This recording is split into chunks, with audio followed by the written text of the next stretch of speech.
आपको भी लगता है कि लॉ ऑफ अट्रैक्शन समटाइम्स ऐसा फील होता है जैसे अंधेरे में तीर मारना? ये कहावत तो सबने सुनी होगी, जिसका कोई अता पता नहीं है बस लेके तीर मारना।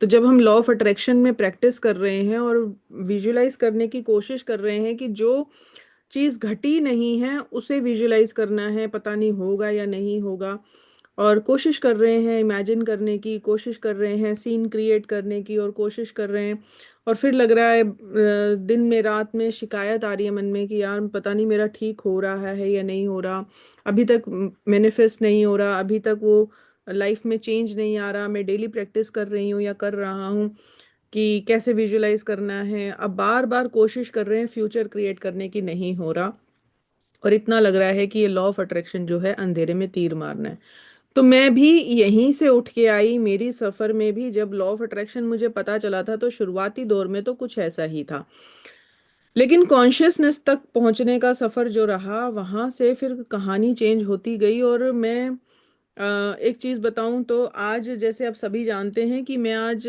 पीएचडी रिसर्च कर रही हूँ कॉन्शियसनेस और ह्यूमन पोटेंशियल में। यहाँ तक का पहुंचने का सफर जो है वो ये है कि ये मैंने अपने मेंटोर का एक सेंटेंस सुना, उन्होंने बोला कि जो कल मैजिक था वो आज का साइंस है, और जो आज मैजिक है वो कल आने वाले टाइम का साइंस है। यानी जो पुराने टाइम में मैजिक हो गया उसके पीछे फिर रिसर्च शुरू हो गई।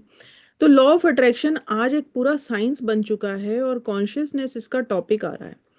जब मैंने मास्टर्स किया कॉन्शियसनेस में तो मैंने महर्षि योगी की भी बातें सुनी, और उसके बाद कॉन्शियसनेस को ही फॉलो करना शुरू करा। Being a very lazy girl या लेजी लेडी कह सकते हो मुझे, मैं वो वाले रिचुअल्स में नहीं जाना चाहती थी जो पूरा दिन लगे रहो एक रिचुअल के पीछे, और सारा दिन भागते रहो। बस मैं कमिटेड तो रहना चाहती थी, लेकिन मैं रिचुअल्स में बंधना नहीं चाहती थी, मुझे बंधन नहीं चाहिए था।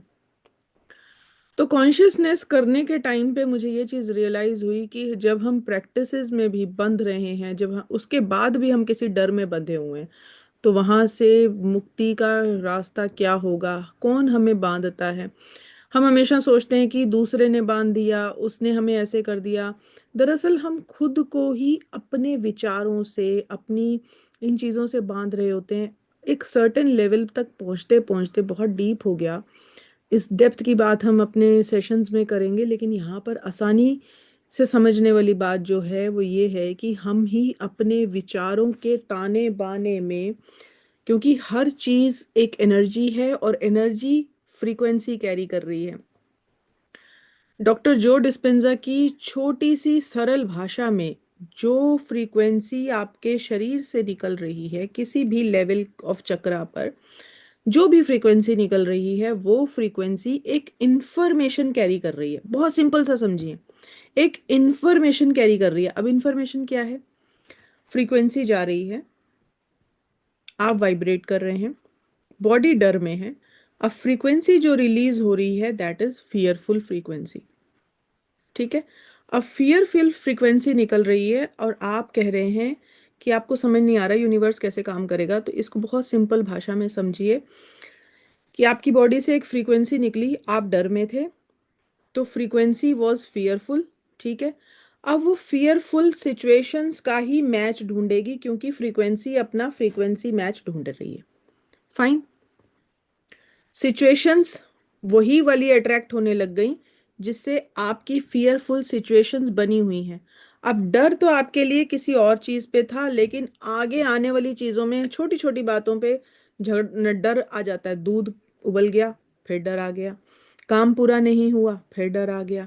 ईएमआई लेट हो गई, फिर डर आ गया। यानी आप जो फियरफुल रिलीज कर रहे थे, अगेन फियरफुल सिचुएशंस ही अट्रैक्ट कर रहे हैं। समझ रहे हैं?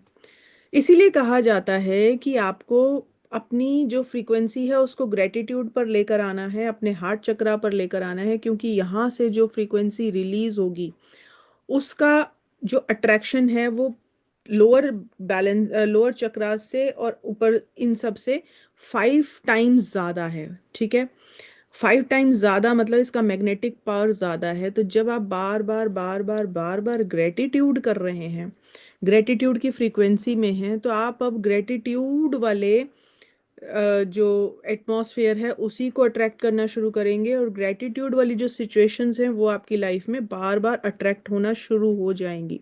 अभी तो आप फेयरफुल भी अट्रैक्ट कर रहे थे, अभी आप अनवर्दीनेस वाली भी कर रहे थे। बार बार प्रोजेक्ट्स बनाते हैं, तारीफ मिलती नहीं है, क्यों? क्योंकि आपकी ही फ्रीक्वेंसी जो थी वो ऐसी रिलीज हो रही थी कि आपने खुद ने भी कभी कहीं ना अफर्म कर दिया होगा, जितनी भी मेहनत कर लो ये बॉस ने खुश तो होना नहीं है। फ्रीक्वेंसी पहले ही जा चुकी है मैच अपना ढूंढने के लिए, अब सिचुएशन उसी से रिलेटेड कुछ आएगी। ठीक है, सो बी इन ग्रेटिट्यूड। इसीलिए ग्रेटिट्यूड की प्रैक्टिसेस पर बहुत जोर दिया जाता है। लोगों की लाइफ ट्रांसफॉर्म होती है, दुनिया शुक्राने की बात कर रही है, दुनिया आज साइंस कर रही है। हमारे सिद्ध संत गुरु महात्मा सब ऑलरेडी पहले कह चुके हैं, हमारे स्क्रिप्चर्स में ये बात सदियों पहले लिखी जा चुकी है कि शुक्राने में बहुत ताकत है। और आज साइंस कह रही है कि शुक्राने में बहुत ताकत है, क्योंकि उसका पैरामीटर, उसका मापदंड नापना तक आसान हो गया है। बहुत सारे इक्विपमेंट्स बन चुके हैं जो ये बता रहे हैं कि when it comes to gratitude, जब इमोशन ग्रेटिट्यूड का रिलीज होता है तो it creates a magnetic field, ज़्यादा पावरफुल, जो बाकियों से ज़्यादा पावरफुल है, और सिचुएशंस फिर और ग्रेटफुलनेस वाली आने लगती हैं। So be in gratitude, practice gratitude. और हम ग्रेटिट्यूड मसल बिल्डिंग, जो कमांडो ट्रेनिंग चल रही है, कमांडो इसलिए क्योंकि स्ट्रॉन्ग मसल बिल्ड करना है ग्रेटिट्यूड का, और स्ट्रॉन्ग फ्रीक्वेंसी ग्रेटिट्यूड की बिल्ड करनी है, तो उसके लिए हम खास ग्रेटिट्यूड प्रैक्टिसेस कर रहे हैं साथ में। आप चाहें तो डिस्क्रिप्शन में जो फ्री ग्रुप का लिंक है वहाँ से आप आके हमारे साथ ही प्रैक्टिसेस ज्वाइन कर सकते हैं। मिलते हैं अगली वीडियो में। Till then stay safe, stay happy. भवतु सर्व मंगलम, भवतु सर्व मंगलम, भवतु सर्व मंगलम।